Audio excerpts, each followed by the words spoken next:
Okay. We're recording. Good morning. Morning. Yeah. Let's introduce ourselves. I'm Don Fitterer. I'm Zach Fitterer. Yeah. I don't know which camera to look in for that introduction. Yeah. I'm Zach Fitterer, Don's son. Yeah.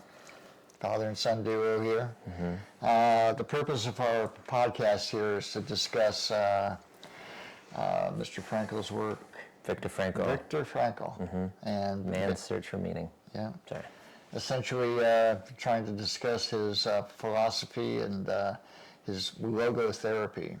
Mm-hmm. And we got some notes, but essentially what the meaning of life also means to us as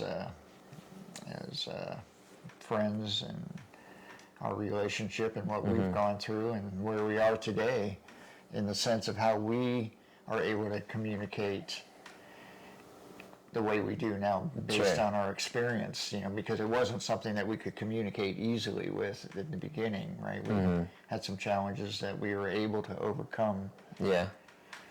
And I wouldn't say we had the hardest time as father-son, compared to some people, but absolutely. We're still talking. But yeah, I mean, it wasn't, easy sometimes. It wasn't easy. It was a challenge in the sense that the way we discuss things with each other, and a lot of it, with more me, I think, saying words to you that would be triggers, that you would imply something from that word or phrase that I wasn't meaning. Sure. Yeah. Yeah. And that it was your ability to communicate to me. Yeah, I mean, I think later on that became easier once I gained a little more confidence, and not even confidence, but experience in the world.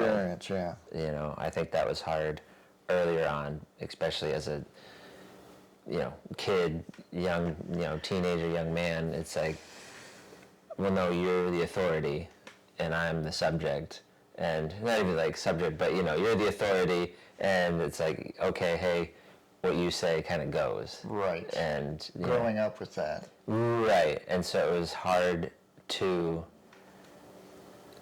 when do I push? Or where do I push? And instead of pushing, it was a lot easier for me to just be like, all right, man, I'm not going to say shit. Yeah. Yeah, I would say that was your standard operating procedure. Yeah. Rather than disagree, you would just become... obstinate. Truculent, okay. Obstinate. Yeah. Yeah, you basically weren't going in that direction with any sort of volunteering of effort at times. Sure. Yeah. But we got through that. Yeah. And the fact that Sandy got sick and we were pretty much a team through that, in the sense we were living together. And if one wasn't at... with Sandy up in Roswell Park, the other was, was at home. Yeah. I mean, I would go back a little further towards my sobriety. Yeah. I think that was a big change that made me grow up, pretty, not quickly, but in the sense of just had a very polarizing effect of like, well, here's what you're doing, here are the options. Right. And, the near-death experience of that, and then coming home and being like, oh, okay, hey, here's the situation. Like, you're stuck. You're given. You and Mom gave me this opportunity to rehabilitate in a way that I don't think a lot of people do. Or the people that do, it's like you're at a rehab and either with other people or there's a certain, I don't know, it's different. Whereas I got to come home and you guys gave me the gift of saying, hey,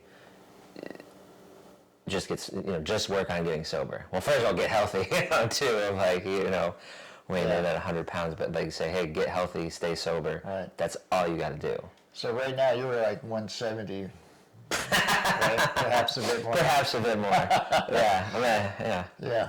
But when you were sick, I mean, I think you weighed yourself, and the number I recall that I constantly mention is you weighed 107 pounds. Yeah. Yeah. I think I got down. It might have been less, like just outside the hospital, but I mean, yeah, 100 pounds in there, yeah. So, I mean, the reason I'm that we're, at least from my point of view, bringing this all up is that Viktor Frankl's work is about the meaning of life and how you've chosen to live. Sure. Right? And now you feel like you have meaning in your life. And you want to talk about that and what gives you the reason to move forward the way you do, and how you approach your day and life in general. I mean, just kind of free associate with that relative to what Frankl was saying in his book. If I recall, what Frankl's kind of saying is that, like, man's meaning, can be, your life's work, as far as, what am I on the earth, what am I on this earth to do? But it could also be as small as, like, hey, my meaning is to just get through this day.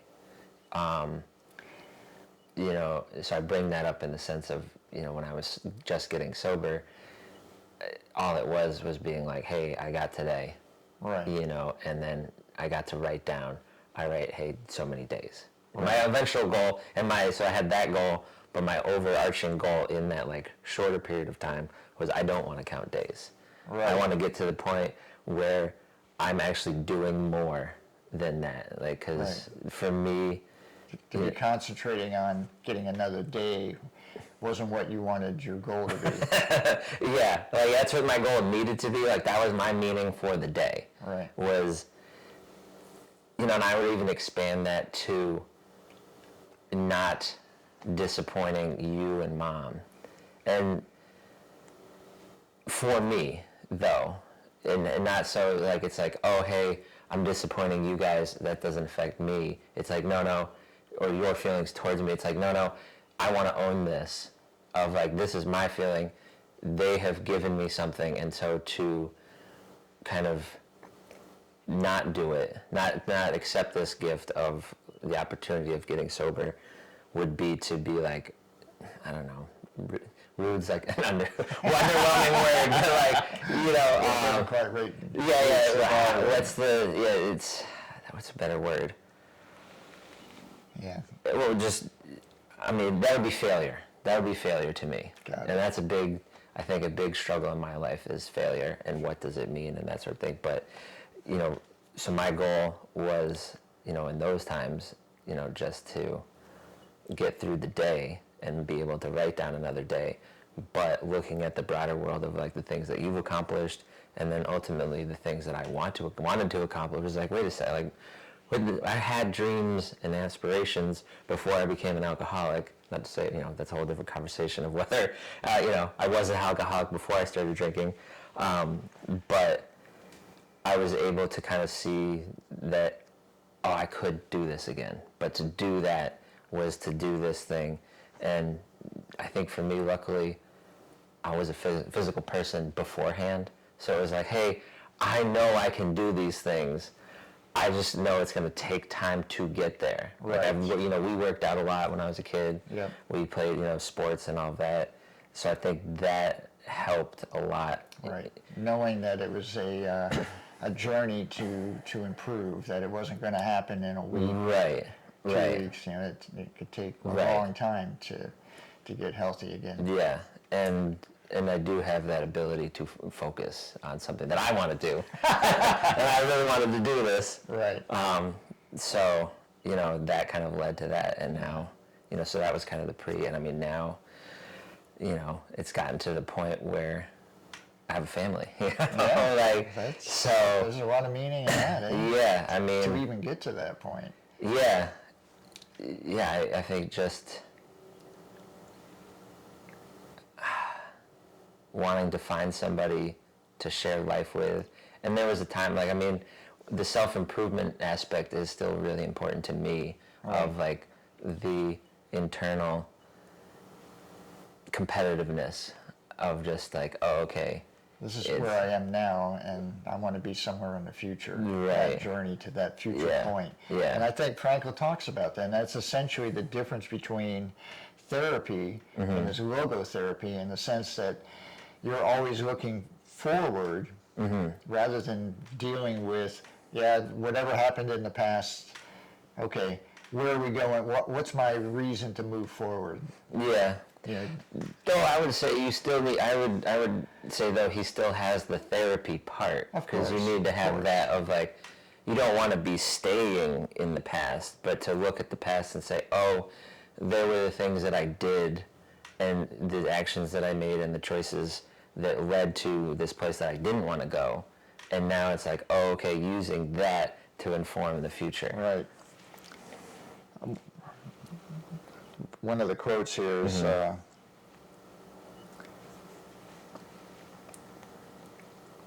he talks about logotherapy, the patient sitting erect rather than lying on a couch.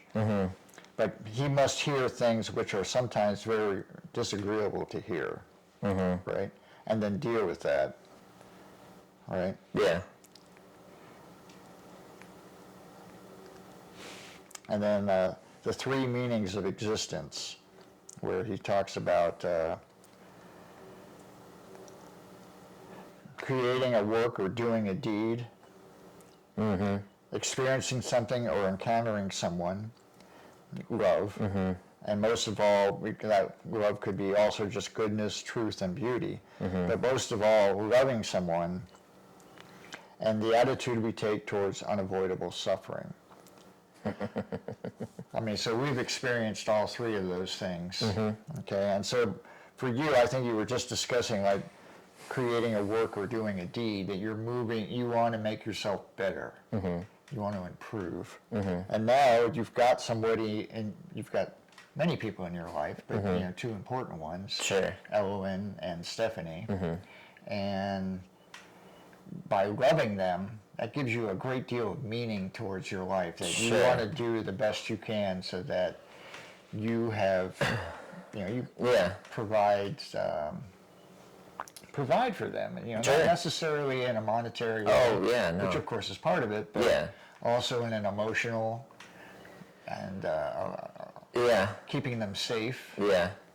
Well, I think that's not just with them, but my life in general, that's been important to me. Like, that's why I think I was more drawn to like team sports, right, as opposed to like the individual, or you know, the fact that like the family. You know, I think the getting sober again. Like, I don't know. You know, I've told you countless times. I've told the guys, like, and I don't know if they get it, that it's like, hey, the fact that, you know, I kind of lost touch with you guys, and then you accepted me, like, really without question, back into the group. Like, that's crazy to me. Like, I mean, not crazy in the sense of like, oh, why would you do this, but just the unquestioning of it and the just wholeness of it. Like, I mean, I hang out with those guys and it's like no time went by. And, you know, we talk, they don't even bring it up. I'm the one that's like, hey, just so you know, like, this means a lot to me.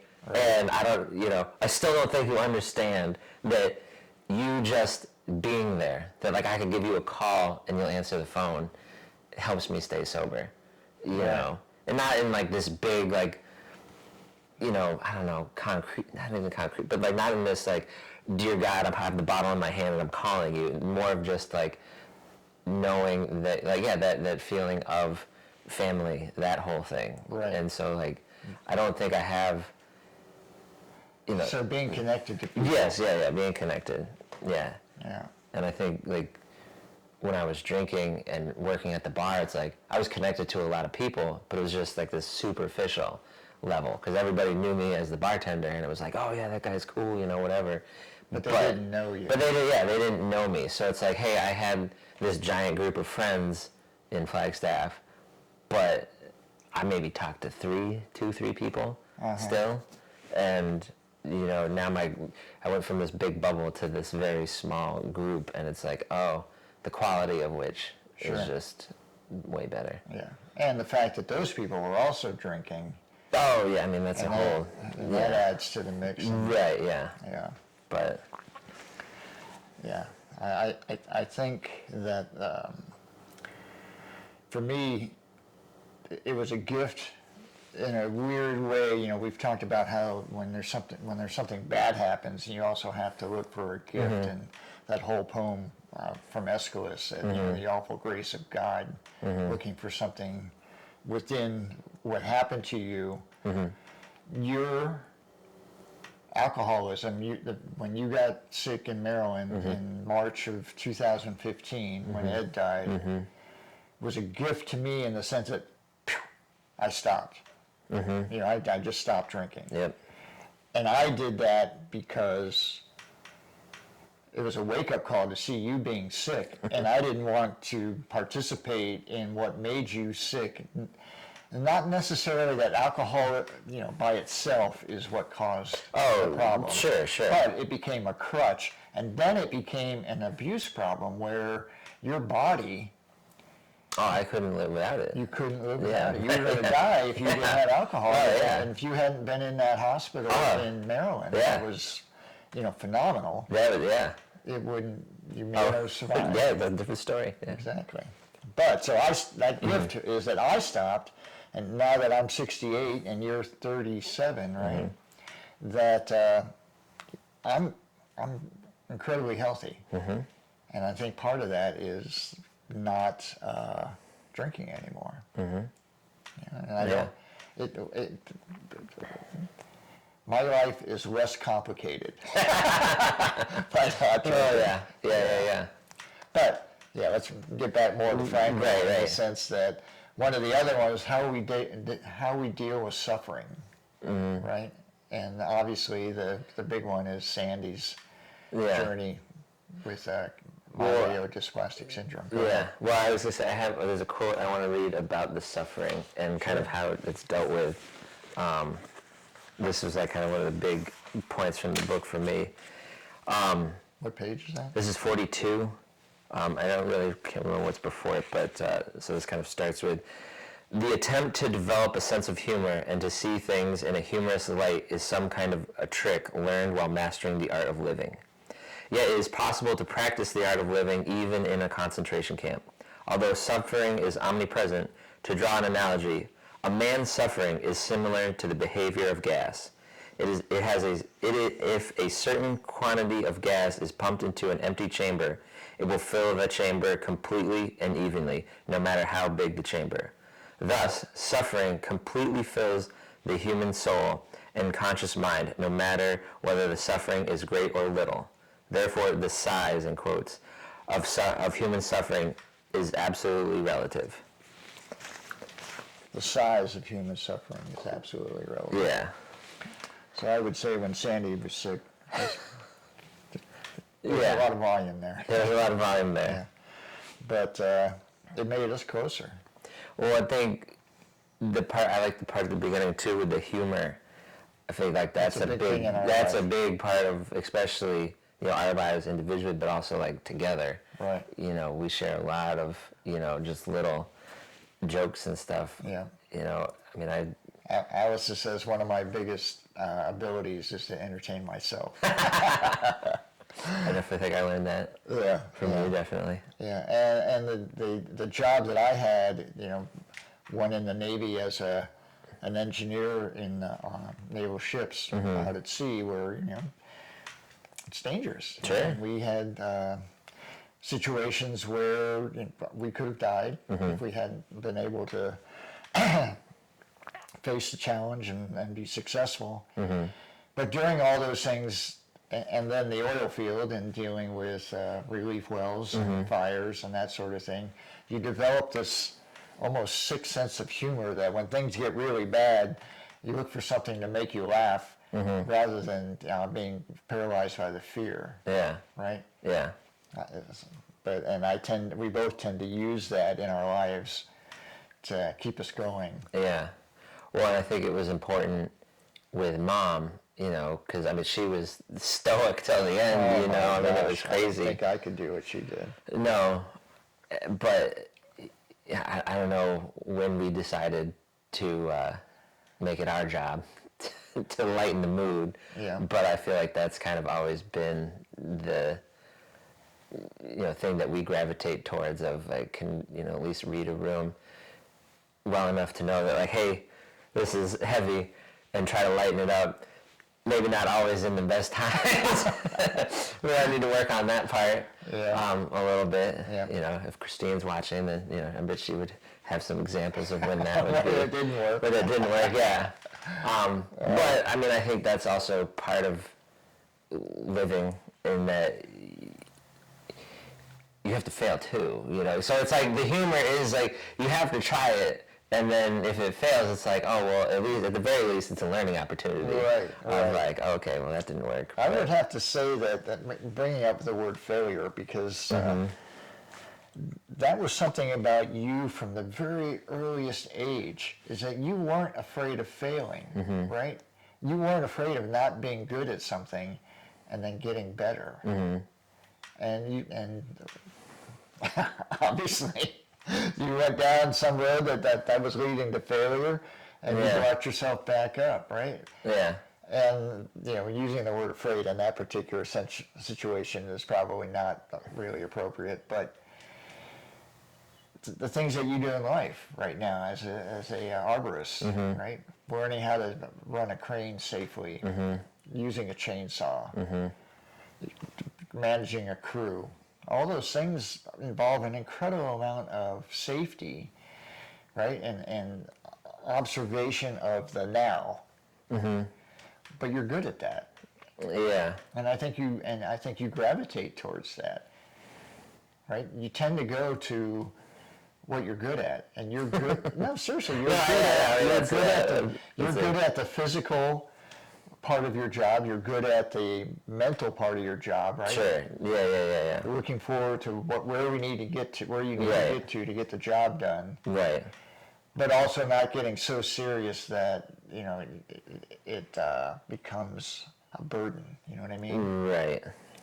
Though, you know, it's a tough job, and you get exhausted. Sure. You know. Yeah. I mean, yeah, I think that, I don't know, there's a couple things there, but I'm trying to get it back to Frankl. Yeah. Well, that's one of the things Frankl talks about. Is somebody asked a chess master, what's the best move? And Frankl says, the chess master is going to say it depends on the situation. Sure. And that the meaning of life, you know, what's the meaning of life? Sure. Doesn't have one answer. It's in the moment. Right. Yeah.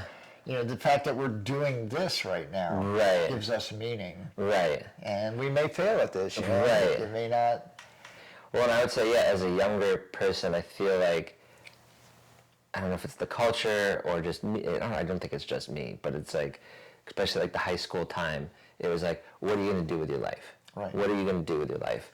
And it was like, especially for me, like you're saying, where it was like, man, I don't know. I like I'm trying all this stuff. Like, I'm 17. Like, why are you telling me to go to college, to get this degree in this thing, to, you know, then go do that? And it's like, I don't know. Right. Would I have been a good engineer? Maybe. But do I want to do 8 years of school to find out if I like engineering? Not really. Right. I feel like one AP physics class kind of told me, like, it's probably isn't for me. Yeah. So one of the things that I think a lot about is when you growing up as a young kid, you know, I'm talking, you know, at the point where you could actually start to understand words and beyond, is I kind of consider this a mistake in my life that I wanted to talk to you about, in the sense that I kept telling you were special, right?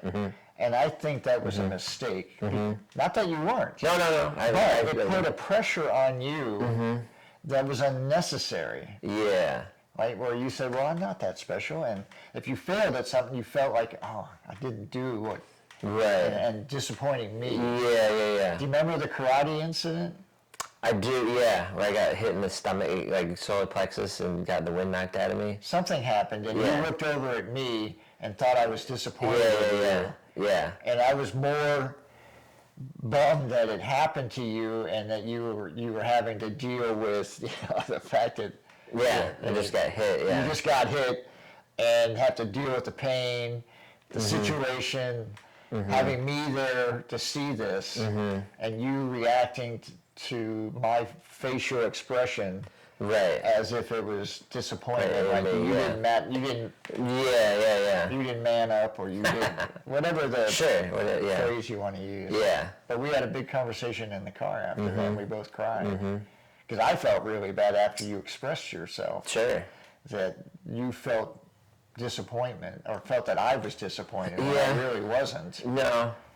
But it was a complicated. It was hard for me to try to express how I felt in that moment. Sure. Because disappointment could have been one of the feelings, but it wasn't. Not in me. Not in you. Right. For what was happening. Right. Right. That's Right. really tough to get across to a kid. Oh yeah. Well, shit. What was I? 8, Yeah, maybe. Maybe. Yeah, because it was still in Vermont. Right. Yeah. Absolutely. Yeah.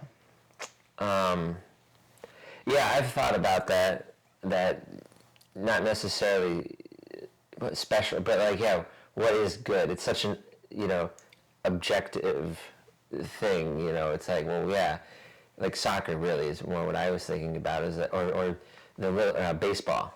Yeah. When I, it was like, why am I not making the all-star team? Like, I'm making all these athletic plays and stuff and all of this. And, I mean, I remember conversations that you have. It's like, no, you need to play a different position to really get this. And as a young kid, I couldn't disassociate, like, hey, do I want to have fun? Or do I want to excel at this thing? Right. I don't know where that eventually developed. Right. Of like, oh, I don't think it happened until I was probably sober. Of like, hey, so in my 30s, right? We're keeping track at home. That it's like, oh, they can be both, but it's not necessarily going to be this other thing. Right. And to put it in, give some backstory to that. It was T-ball, and so not T-ball. It was coach pitch. Coach pitch. Yeah. And so you were playing pitcher. Right. But your goal was just to get the ball and field it. To the bases. Pretty much, yeah. And 90% of the ball. Yeah, 9 out of 10 kids couldn't hit the ball past the pitcher, so I got to touch the ball so much. Yeah, and you liked that. Yeah. And you were good at it. But they wanted. I remember they wanted you at second base. Yeah. Because that was a weak point. Right. And they knew you were good at that, but you didn't want to because second base hardly did anything. Right. Yeah. So, but then when it came down to the All-Star team, you didn't make it. Right. You were playing, a position that typically went to a kid that wasn't the best. Right. Yeah. Yeah. Even though you were good at it, and you had fun. Oh, I had a lot of fun. I think, and also hindsight, like I wasn't really meant for baseball. There's a lot of standing around. There's a lot of standing around. That was not, my strong suit. But yeah, I think that,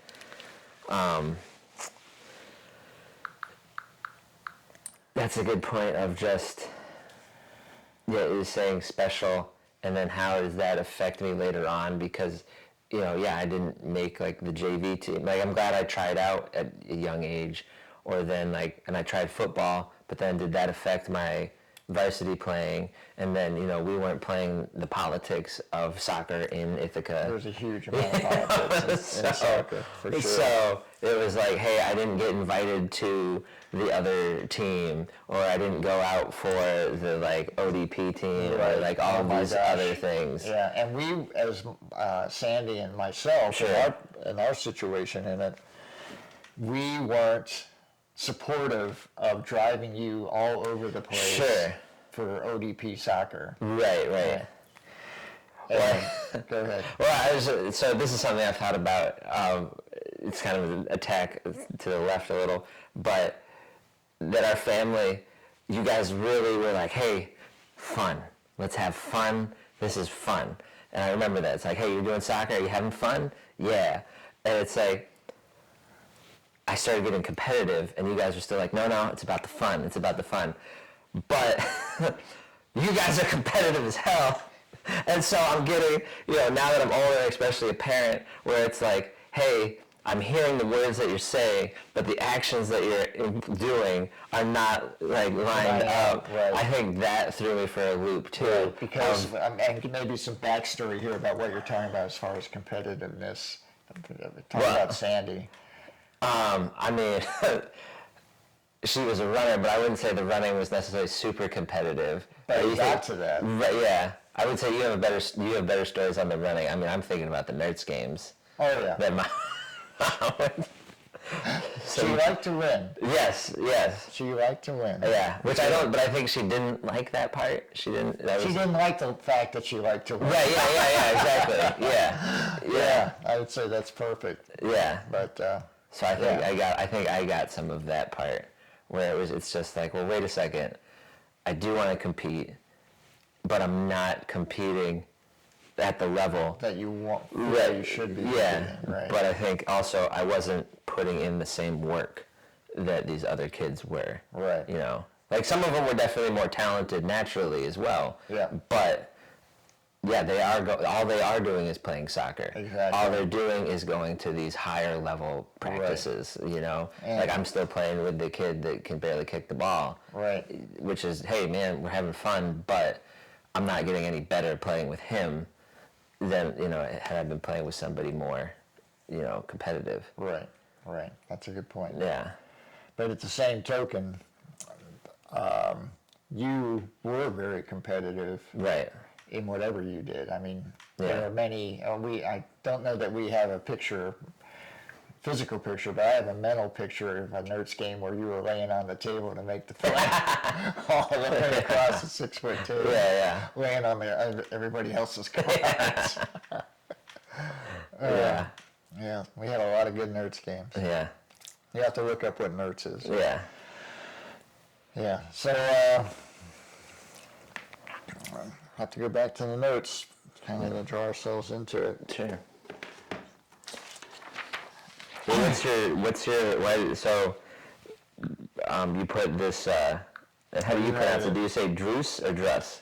Druce, D-R-U-S-S, Druce the Legend. Can you read the code? Well, can you first explain why you have Druce with Frankl?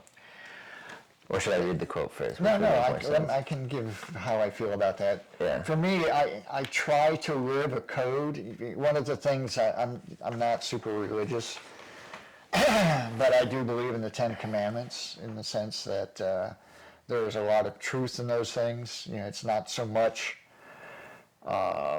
words from God, perhaps, but it is definitely a good way to live. And so I think about my life and trying to live a certain code. And there was a book called Druce the Legend, and within there was an iron code that really resonated with me. And I think about it a lot in what I do in my daily life and how I act and how I think about people. So if you want to read it. Sure. So the iron code: never violate a woman nor harm a child. Do not lie, cheat, or steal. These things are for lesser men. Protect the weak against the evil strong, and never allow thoughts of gain to lead you into the pursuit of evil. Yeah. And I think the thing I'm the weakest at is protecting the weak from the evil strong. Because I think about the homeless. I think about people that are less lucky than we are, in the sense that they don't have the family structure that we have, the support system, and that I'm not doing as much as I could be doing to help those people out. Does that make sense? So I feel like I'm not doing my job based on that code often. It's not that I'm being mean to those people, it's just that I'm not out there actively helping them, and I think I should be. Does that make sense? Yeah. But I guess my question to that would be, what would you do? Not saying that there isn't something that you could do, but it's like, what? Just be more proactive, volunteer to do some things, join societies or groups that help the homeless that I haven't done, mainly because back to where our thing that we do a lot is we like to have fun, right? Sure. Yeah. I mean, my main focus right now at being retired is that I want to travel. Mm-hmm. I want to mountain bike. I want to be physically fit and enjoy life until I can't. Sure. Does that make sense? Mm-hmm. But there is room to be doing more socially than I'm doing. Yeah. I mean, I would say it's more of an organizational issue. Yeah.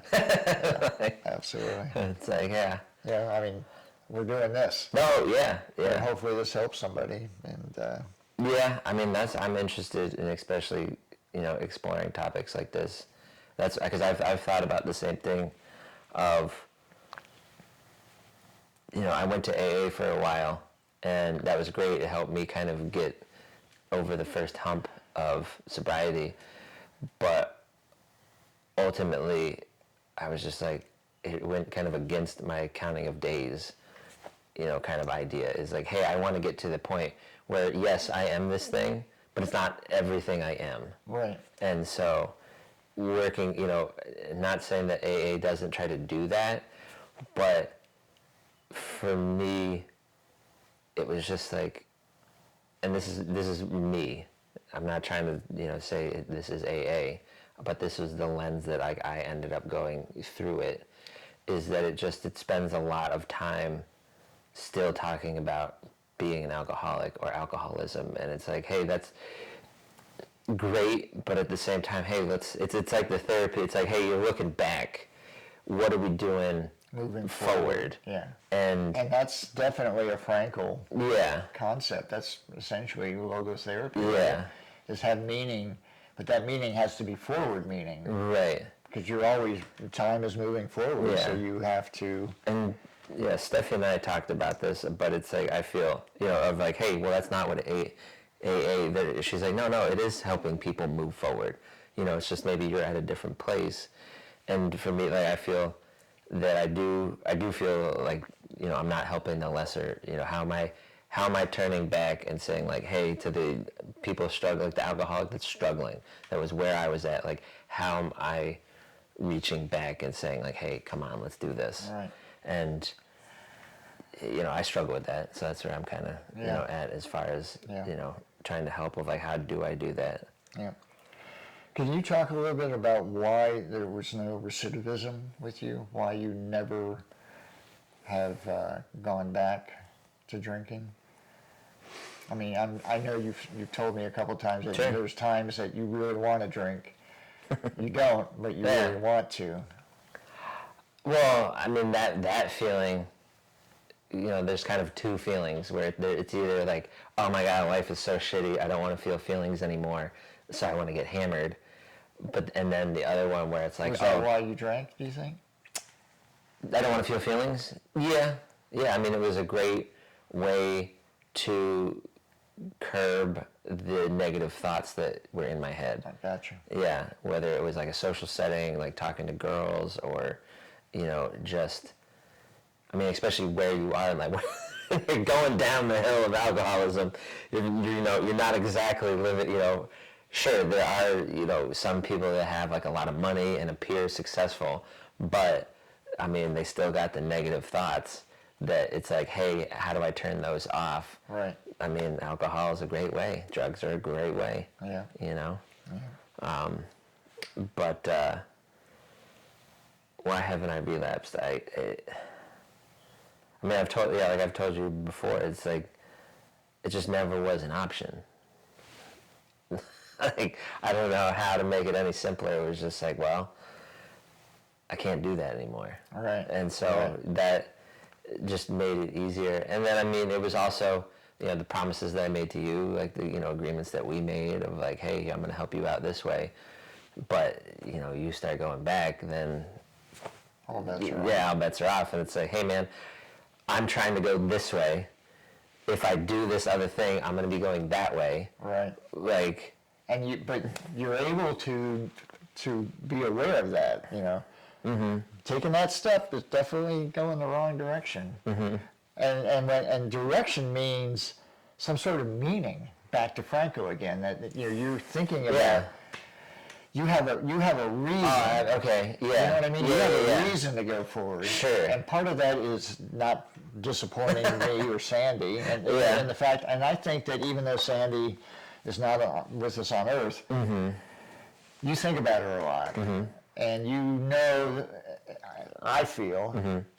We've seen too many heron sightings. Not Oh yeah, man. Yes, it was. That's how we think of Sandy, and whenever that's her bird. Yeah. Heron.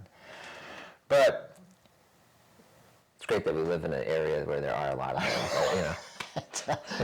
if we went to New York City, see a heron would have a lot more significance. Yeah. It's still nice though. It's nice, but essentially, you don't want to disappoint her. Is what Oh, you're saying. totally. Oh yeah. No, I mean, And you think she's watching?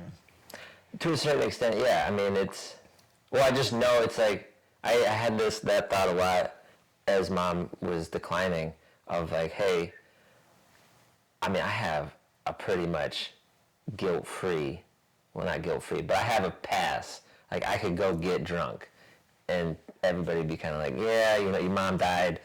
Okay.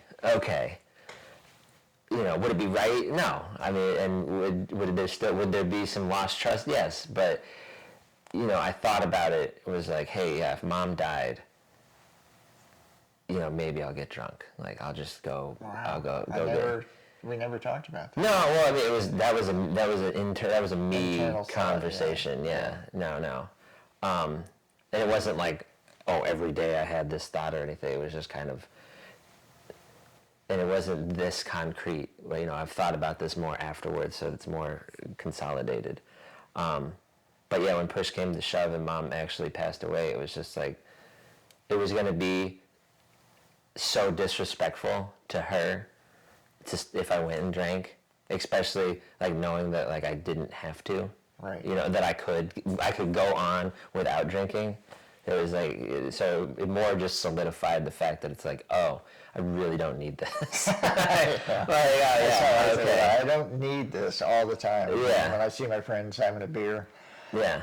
and I go, no, I know that feeling, and I know it's going to feel really good in the moment. Yeah. But there's so many negatives for me, at least. You know, I'm not trying to tell people not to drink. It's just my own personal choice.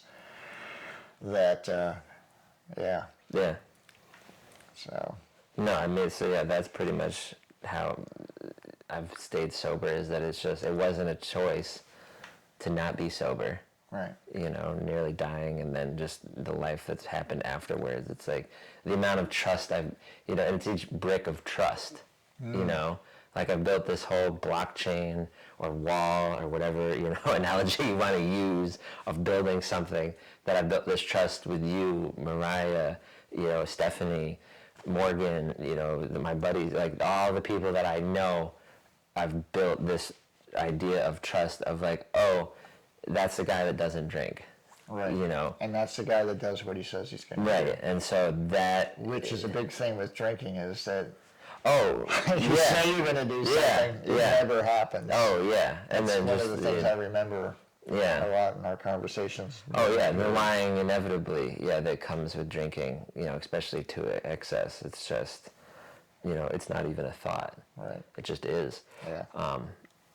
That has no room. Not to say like I don't lie or am lazy or they tell a white lie here and there, but sure. I'm far from perfect. But it's like when it comes to alcohol, like or drugs, it's just like that. There's not room. There's not room. That's really good. Yeah, but but back to like the Frankl, like the meaning. My meaning isn't to not drink. My meaning is to be the best version of myself. Exactly. That is like my life goal at this point. And it's like, what's frustrating about it is like, I don't know what the best version is. I know it's a day-to-day thing, obviously, back to Frankl and all that, but, I look at it as that, I don't know if I don't look at it quite this, but this is the best way to explain it. That it's, I got a second chance. And it's not really I got a second chance, but it was more of like, hey, here, I was fucking around, and then suddenly, like, oh, hey, do you want to continue messing around, or do you want to live life? And then it was like, well, I mean, that messing around, let's be clear, was death. Well, yeah. Yeah. Not to, I mean, again, it's the humor thing in it, but, you know, we're talking, fucking around with death. Right, yeah. I chose to mess around with death in a different way, like climbing trees with a chainsaw, but... That's true. I mean, that's really true. Yeah. But that's also part of your personality, and I did something similar, maybe not as visceral as yours in the sense of, you know, the chainsaw and being up in the air. Yeah. But, you know, I flew to these countries and I was gone for a long period of time in situations where, you know, there's a fire there that we're putting out, or you're working on an oil rig. Yeah. There's always a chance of getting hurt on an oil rig. Yeah. But it was part of what made me me, right? And I became proud of the fact that I was good at that job. Sure. And I think you have that same pride, that you are respected for the work that you do. Sure. And not just the work, but the attitude, right? Oh, yeah, And that work goes beyond just handling the chainsaw and climbing a tree. It's talking to the customers. Oh, yeah. And the customers, for whatever reason, that innate, they look at you and they make a decision. Do I trust that guy? And people do the same with me on the rig, right? Sure. I show up, hey, who's this guy from New York? What's New York got to do with the oil field? Yeah. And do I trust this guy? And maybe not the first day, but just based on steps. You know, oh, their stuff works. Yeah. They do what they say they're going to do. We're getting closer to the well. Oh, we hit the well. Yeah. Right? And for you, you know, going up to a client and talking about their what they want done, the work they want done, and being able to do it in a clear way that provides confidence to them that you're going to do what you say you're going to do. Yeah. And that's part of what Frankl is saying, is that, you know, part of the meaning of life is who you are and what you do. Right. What you accomplish. Right. And one of the things that he said that I really liked was about respecting your elders, because they've gotten to this point, right? And is that in this part or? Yeah, you have it right there, right? No. Down here somewhere, or maybe you didn't print that. No, I don't think I had that part. Yeah. Well, I mean, while you're looking for that, I mean, I think the fact that our jobs provided confidence for ourselves, you know, and pride by being difficult, but also was a service to somebody else, but then also a service to our family. Like, it was the whole package of what Frankl is kind of talking about, as far as, you know, your personal meaning, like, gave you meaning because it was able to provide you pride in that you were able to do it and give a service to somebody, but then it was also a service to be like, hey, mom and the kids are fine, you know. There's, you know, right, and that's one of the reasons Sandy and I got married, is because her skill set was the ability to be by herself, make decisions, take care of you guys, run the household with me gone, right, and be happy about it. That's a big one. That's a big one right there. That's huge. Yeah. Huge. Oh, hell yeah. Yeah, and being able to deal with me coming back home. Right. And me being able to deal with her, because, you know, she's been independent. Right. Here comes in this force. And, you know, luckily for her, I was usually exhausted. So the first day Alice and I have a new term called horizontal. Horizontal? Yeah, like horizontal, but horizontal. Because I like to lay around. I am really good at laying around. So anyway, the quote that I just found was page 151. Don't pity old people, envy them. And I like that because I like the fact that I can tell stories about my life that I think are pretty cool. Right? The things that I've done, I'm proud of that. That I survived all that.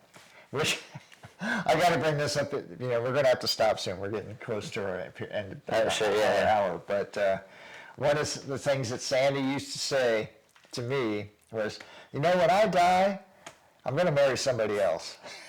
Right? Because I was always doing stuff where death was on the line. Remember with the Sicilian, Princess Bride. There we go. Yeah. But, and to have her pass away, you know, that was not... That wasn't the plan. plan. Part of the plan. Yeah. Yeah. But like you say, she was so stoic through that whole thing. And we've had discussions about, that whole arc of life through Roswell Park and the hope that we had. And I'm now coming to terms with the fact that we did the best we could with that situation. Yeah. Right? We maintained hope till the very end. Yeah. And whether it was false hope doesn't matter anymore. Yeah. Because that was the path we took. And Yeah. I'm at peace with it now. Whereas for a long time, I was not. These doctors are just blowing smoke, and I don't like it. Yeah. I don't like being taken advantage of. Yeah. Which there's part of that, but I'm not. Yeah. I mean, to touch on that just a little, I would say, if you look at the alternative, it would have been, okay, mom's at home, and then how long? For how long? One, and then instead of nurses and professionals doing all the work that they do. Amateur caregivers. yeah, mom's really gonna like the fact that we're lifting it up, trying to wipe her butt, and like all this other shit. No. I think she was where she needed to be, and unfortunately, it didn't end the way we wanted. Well, it gave Mariah and I opportunity to do what we're doing, as opposed to. Sure, I'm getting sober, but now I'm devoting my entire life to taking care of her, as opposed to living, and growing my life, which I think was important to mom, especially in that time of like early sobriety, of like, hey, what's going to happen? Right. Odds are that, the dice are, the odds are against me, as far as statistics go. Yeah. And I want to point out another scenario of suffering and how things worked was with my mom, your grandma, that she was going to die in 2016. She was so close to death with the colon cancer, the C. diff, and we thought she was going to pass away, and it ended up being my father passing away, partly because of alcoholism, of drinking, partly because he was being a caregiver full time and he wasn't good at it. He did the best he could, but not on the same level as Deb, Beth, and Sandy when they came down. Oh, yeah, no. And then Deb and Beth taking care of mom for almost 5 years, right? Long time. Until her passing 7? Excuse me? That wouldn't be 7? 7. Did she pass away earlier this year? She passed in December of so I mean 2015 to 2016, so 2016, so 6 years. 6 years, yeah. Yeah, that was, she flourished. But she was in an assisted living place. Right. She had Deb and Beth in a room in their house that she considered hers. And gave her a meaning to life, to be with her daughter and Beth, who she considered a daughter. Yeah. Yeah, she flourished until the end. So. Yeah. Yeah, and I think that's Frankl. We shouldn't envy her, as Frankl said. She had a great life. Yeah. So. As do you and I. As we do. Yeah, love you, man. I love you too. I think we should end it right there. Yeah. Any last words or anything? Yeah, I was trying to think of like how do we wrap this up. All right, well, let's get a shot in this camera. And then a shot in this camera. And then a shot to the guys or anybody that's watching. Yeah. Hope you enjoyed. Yeah, thank you. Yeah, cheers. Love you. I love you. I think we did good. Yeah.